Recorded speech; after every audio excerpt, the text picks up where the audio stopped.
two of our beloved community members. Allie Weinstein is a board member, and Jeremy, please come on up, and we welcome you here this evening.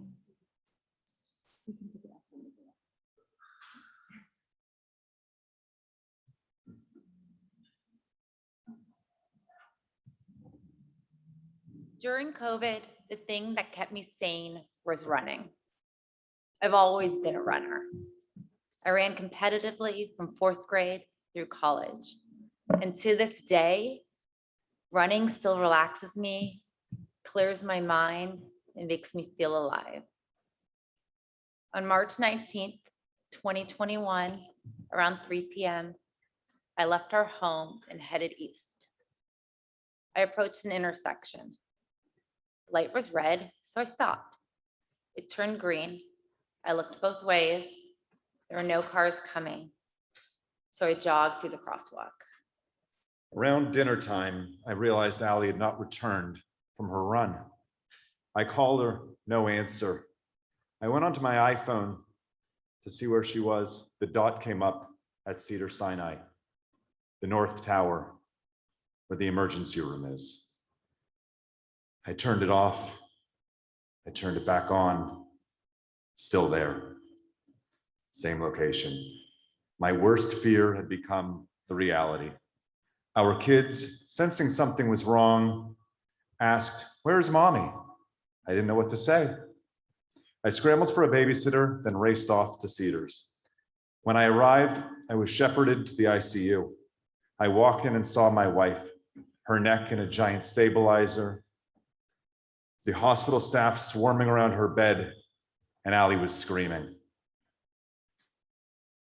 I woke up 7 days later. I'd been hit by a drunk driver who ran a red light and then sped off, leaving me in a gutter to die. I was hit at 50 miles per hour, and my body flew 30 feet in the air. I had 6 broken ribs, 6 cracked teeth, a torn ACL and post-lateral ligament, a fractured right foot, a fractured knee, a severed ulnar nerve, and a right arm so mangled that my elbow bone was in my shoulder. I had 4 surgeries in 7 days, including a 10-hour limb salvage procedure. But my arm was saved. 14 days after arriving, I left the hospital where I birthed my 3 babies. But now I was the baby. I was too fragile to be back at home with our grabby 2-year-old whom I so desperately wanted to hold. I needed my parents to drive me, to bathe me, to put my hair in a ponytail, and to oversee my medications and the vast array of appointments. I was in a state of absolute panic and shock. Allie and I had been married for almost 10 years. We have 3 little children, and anyone who knows us knows that Allie is the hyper-organized supermom who keeps 15 balls in the air and never drops one of them. She handles more things in our lives than I even know are going on. And now she was in the ICU. We were all preparing for a series of major surgeries and an uncertain future. And then you all showed up. Allie was hit on a Friday afternoon, and by Saturday morning, this community was saying Misha Berach for her, and Rabbi Brous came to visit me at the hospital. I received calls, texts, emails, coffee deliveries, bounce houses, bubble parties, babysitters, and playdates. Meals showed up daily for us for months, many from families we didn't know. Elizabeth Sager appointed herself our official head of operations and ran our family down to the smallest logistical detail. Our girls' spring break became Camp Weinstein, organized by our ICAR friends. Our daughters were driven to dance and soccer practice. Thoughtful care packages showed up to entertain myself. ICAR assembled a notebook of handwritten notes and emails, giving me love and support, many from ICAR from afar members who I'd never met. You all cared for my family while I couldn't. And this allowed me to work really hard to get better so I could heal.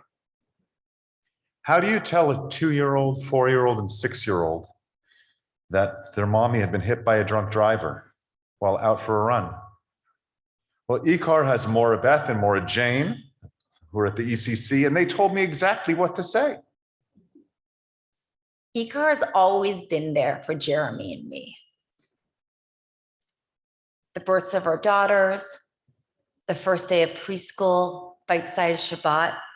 But what I never imagined was suffering a trauma like this and how critical ICAR would be to my recovery. And the reality is, at some point, we are all going to face the darkness. Whether it's the death of a loved one, a divorce, the loss of a pregnancy, or a frightening diagnosis. I've learned that life is random and there is so much we can't control, but we can choose our community. We've learned the hard way how life-sustaining this community really is. So tonight, we're asking you to join us in supporting this amazing organization. It is easy to forget, but behind all of the ICAR love is an organization that employs people and maintains facilities. Our membership dues only go so far. 30% of the operating budget for the year comes from this moment. So please take out your pledge card or donate electronically. What can you give? Can you give a little bit more this year? On Yom Kippur, we beat our chest and we ask for forgiveness. Let's not add cheaping out on our pledge cards to this year's list of sins. And let me tell you guys something. Your bank account is not your safety net. ICAR is.